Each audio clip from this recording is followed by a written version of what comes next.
with himself, content, and rejoice, nothing to be done. Is it not our life goal is to be like that? Yeah. So the question is, um, isn't that the goal? Yeah, that is the goal. That is the goal.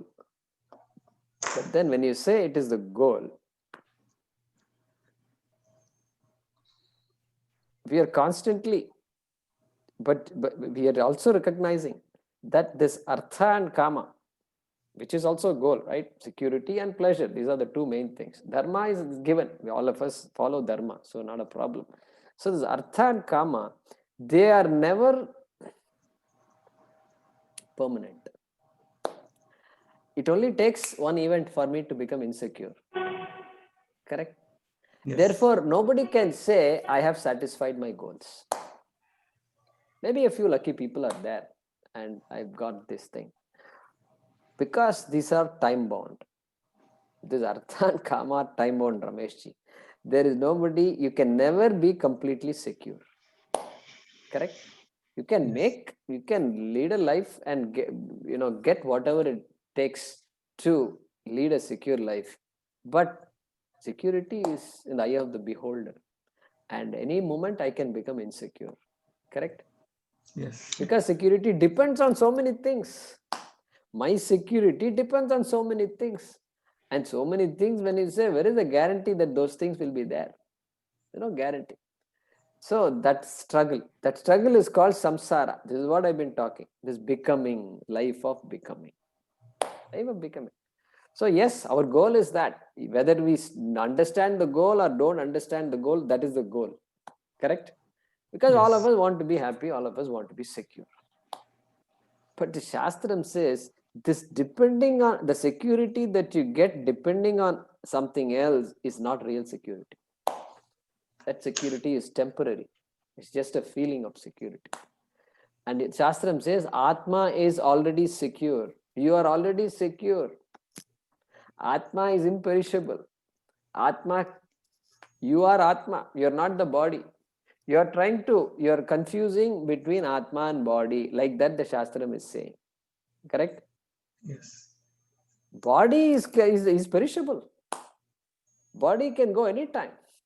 Everybody knows it. We all see experiences in our family, in outside the family, we see experiences. Body can go like that. So yeah, it's important for you to protect the body, no doubt. But body is temporary. We never get carried away by the body. That's all. So when you say goal is that, it's not the goal that most people have in their mind. Okay, it's a goal in the sense that recognizing the true nature of Atma as that imperishable Avinashi. Therefore Atmaratihi, therefore Atma Triptaha. Correct? Yes. I can be devastated if my cell phone stops working today. Okay, and my whole day is ruined. It's going to happen.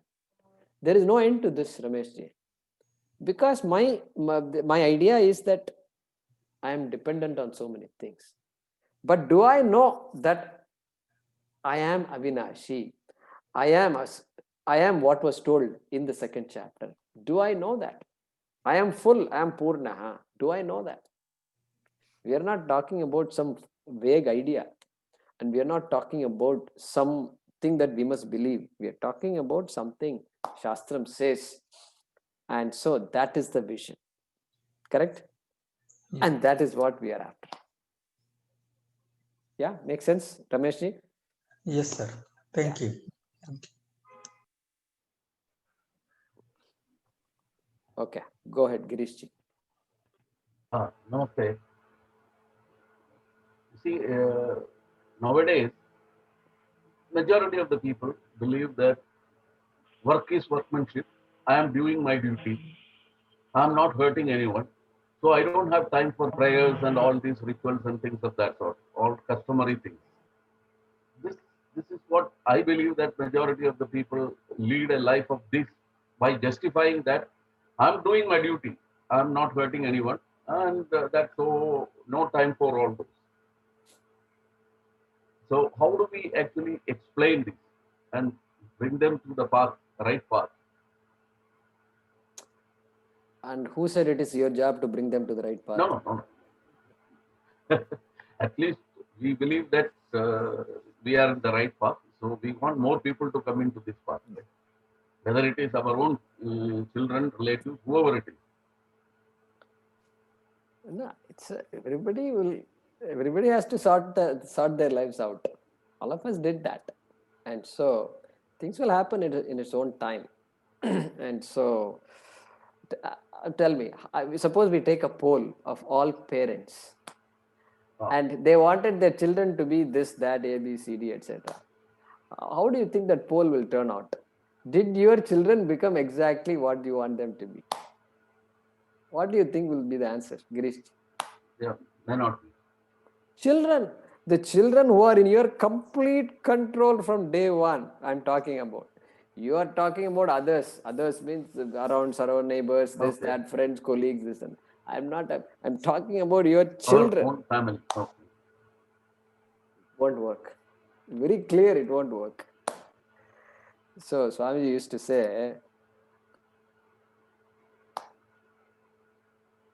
you cannot change anybody in this world. You cannot change, period. Even Krishna could not change Duryodhana. Okay. Who are you to change other people? The minute I say I'm going to change people, Swamiji used to say, and even Swamiji used to honestly accept, he said, I thought I could change people, but people changed me. Like that he used to say. People changed change? me. Huh? People change? Changed me. Like that Swamiji used to say. Okay. Okay. I got changed in the process. I thought I will change. I couldn't change anybody. Nobody. No, Swami also cannot change anybody. No, not chance. There is no chance. Chance ledu. இல்லவே இல்லை நடக்காது.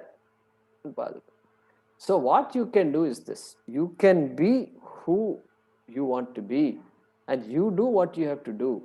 The rest, Ishvara will take care of. Ishvara will take care of. That's all. That is how our rishis have lived their lives. They simply used to live, and they did. You think they went around with a book in the hand and then giving out all these Veda mantras and this and that? No, nothing. Nothing. If you want something, if somebody asks me for something, if I have it, I will give. That's the attitude. That is a very beautiful attitude. Without doing anything, they will transform the world. Correct?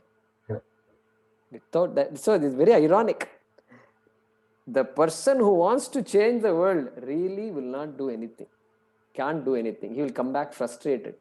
Person who doesn't have an agenda for the world ends up changing the world. Correct? Isn't that the irony? Yeah. Yeah. Good. Thank you. Yeah. Jai Kumarji, one of the greatest character of a person is accepting the people as they are. That is, it takes a lot of soul searching and then accepting them as they are. That's great. Correct. Absolutely. That's so that this is the tapas. There was once a question in the satsang. What kind of tapas we can do? Right there, what you said. Writing it on a piece of paper and reminding oneself every morning. Or every night, did I accept people the way they were? And you can see how difficult that can be. Correct? How difficult it is. So that is tapas. Very true. Thanks, Rameshji. Yeah, Maheshji, go ahead. This is a continuation of the earlier question on number 17, sloka number 17. So, in the beginning, Arjuna was content with himself or whatever he got, even though he was, he was not given the kingdom or part of the kingdom or even village or house. So, why in second chapter earlier, Krishna said, if you run away, you think about what others will say about you, what others will, in later years, history will look upon you. So he was content. So why not walk away?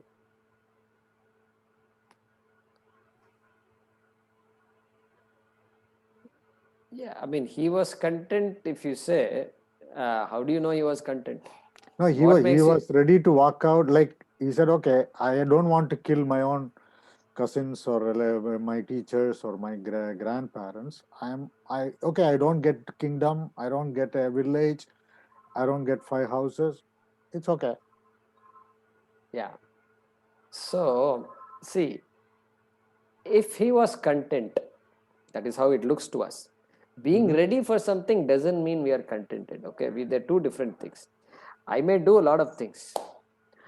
A lot of things I may do, but then later on I'll end up facing the consequences of my decisions. Okay, so Krishna will say later on, you can run away, but then you have to sit with yourself.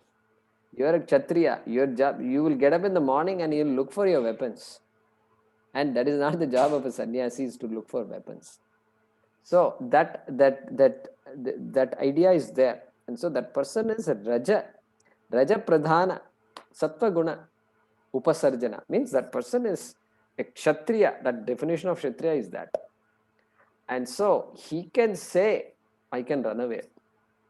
But the duty, he's abandoning duty though. He's abandoning the duty because duty is so important. His fear of killing his own guru is not founded, well founded.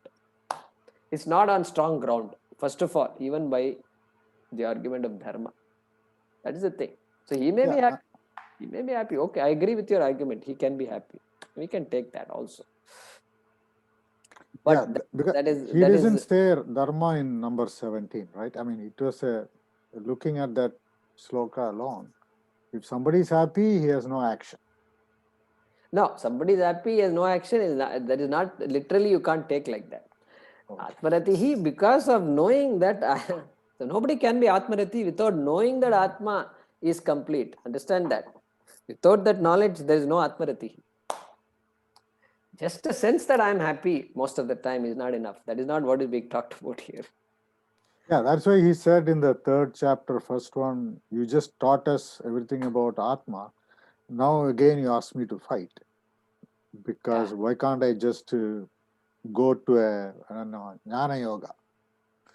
Yeah. Where he says you have a dharma and all that. But what I'm saying is, maybe I'm not understanding the. No, that dharma. So no, that is the dharma is important. See, we are all good at running away from situations which really call us to do something that we don't like to do. Okay, so that is also a problem there with Arjuna, and in this case, it's highlighted by this act of attacking one's own guru, and nobody does that.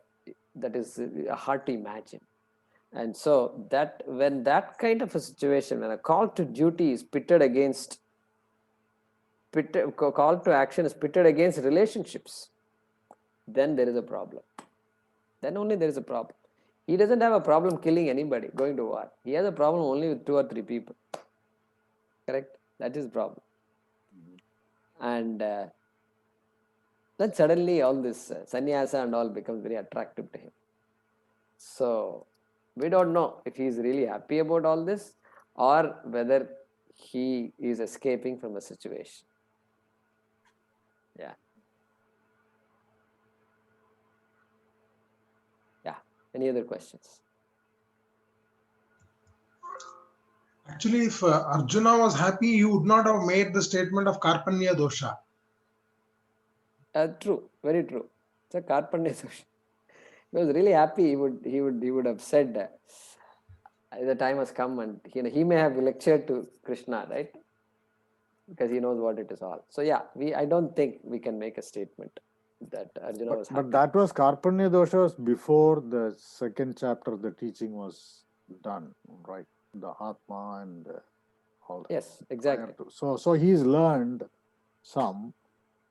He understood Atma. So I thought he said, okay, I will go the Atma path. I mean the Jnana Yoga path rather than I'm content with what I have. Yeah, so I'm just was a little So bit yeah, confused. so at the end of the Gita, Krishna gives him the option of doing whatever he wants. Yathechasi tatha kuru, he says. So Krishna has no agenda for Arjuna, really speak. Krishna cannot have an agenda. Ishvara, remember that. Cannot have an agenda. And therefore, and then Arjuna does whatever he does. So he does go for the war, etc. So what is it? Smrtir Labdha, right? What is that shloka? So Nashto mohaha smritir labdha, correct? Oh, my delusion is lost. I no longer confused. Karpanya doshaha nashtaha. It's gone. I'm no longer that weak, felt so weak, not that kind of a person. I'm clear about what everything, and so I will do whatever needs to be done. That is how the Gita ends anyway. And so, and he fought, etc. Yeah. So let's do this. Shall we? Let's do this. We've been postponing the chanting of the second chapter. Hey, did anybody listen to the first part? Chanting. Okay, Santosh ji and Girish ji, etc. Okay, good. Yes, So in that case, we let's- finished in 30. yeah. So, Hem, you can stop this recording.